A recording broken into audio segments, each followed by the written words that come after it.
नागपंचमी की कथा। बहुत समय पहले एक राज्य में सेठ रहा करता था जिसके साथ बैठे थे। सेठ के सातों बेटों की शादी हो चुकी थी। सेठ की सबसे छोटी बहू बुद्धिमान और चरित्रवान थी। एक दिन बड़ी बहू घर की सभी बहुओं को मिट्टी लाने के लिए अपने साथ ले गई। मिट्टी खोदते समय बड़ी बहू को एक सांप दिखा जिसको वो खुरपी से मारने लगी। तभी छोटी बहू ने उसे रोक दिया और कहा कि इस सांप का कोई पाप नहीं है। सांप के पास जाकर छोटी बहू बोली कि तुम यहीं रुको, हम थोड़ी देर में वापस आते हैं। ऐसा बोलने के बाद सभी बहें घर वापस आ गईं। काम में व्यस्त होकर छोटी बहू सांप को किया वादा भूल गई। इसी बीच सांप उसका इंतजार करता रहा। छोटी बहू ने सांप को बना लिया अपना भाई। दूसरे दिन जब छोटी बहू को सांप से किया वादा याद आया तब वो भागी भागी सांप के पास गई। सांप के पास जाकर उसने उसे क्षमा मांगी और कहा कि भैया, मैं काम में व्यस्त होकर अपना वादा भूल गई थी। सांप ने कहा कि तुमने मुझे अपना भाई माना है, इसलिए मैं तुम्हें जाने दे रहा हूं, वरना कोई और होता तो मैं उसे डस लेता। इसके साथ सांप ने कहा कि तुमने मुझे भाई बोला है तो आज से मैं तुम्हारा भाई हूं, तुम्हें जो मांगना है वो मांग लो। तभी छोटी बहू ने कहा कि मेरा कोई भाई नहीं है, आज से आप मेरे भाई हैं। भाई बनकर छोटी बहू को अपने साथ ले गया सांप। कुछ दिन बाद मनुष्य का रूप धारण करके सांप अपनी बहन को लेने आया। उस पर विश्वास करके घर वालों ने छोटी बहू को जाने दिया। सांप छोटी बहू को अपने घर ले गया जहां सांप का परिवार रहता था। सांप के घर में इतना सारा धन देखकर बहू हैरान हो गई। एक दिन सांप की मां ने छोटी बहू को कहा कि अपने भाई को ठंडा दूध पिला देना। मगर छोटी बहू ये बात भूल गई और उसने सांप को गर्म को दूध पिला दिया, जिसकी वजह से सांप का मुंह जल गया।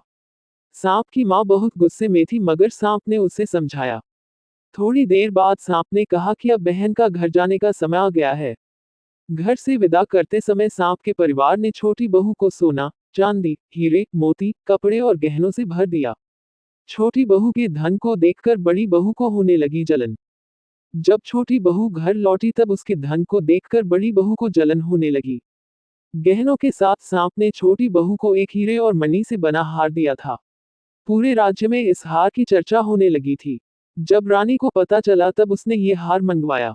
छोटी बहू को ये पसंद नहीं आया और उसने सांप को बुलाकर सारी बात बता दी। छोटी बहू ने भाई से आग्रह किया कि वो कुछ ऐसा करे जिससे ये हार छोटी बहू के गले में हार बन जाए और दूसरों के गले में सांप। बहन की बात मानकर भाई ने भी ऐसा ही किया। रानी के गले में सांप बन गया हार। जब रानी ने ये हार पहना तब उसके गले में हार सांप में बदल गया। रानी चीखने लगी। रानी की चीख सुनकर राजा ने छोटी बहू को लाने का आदेश दिया। जब छोटी बहू राजा और रानी के पास आई तब उसने बताया कि यह हार उसके गले में हार और दूसरे के गले में सांप बन जाता है। तब राजा ने छोटी बहू को हार पहनने के लिए कहा।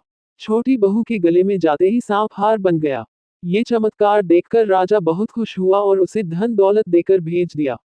जलन के कारण छोटी बहू के पति के कान भरने लगी। बड़ी बहू छोटी बहू धन दौलत लेकर घर पहुंची तब बड़ी बहू ये सब देखकर जलने लगी।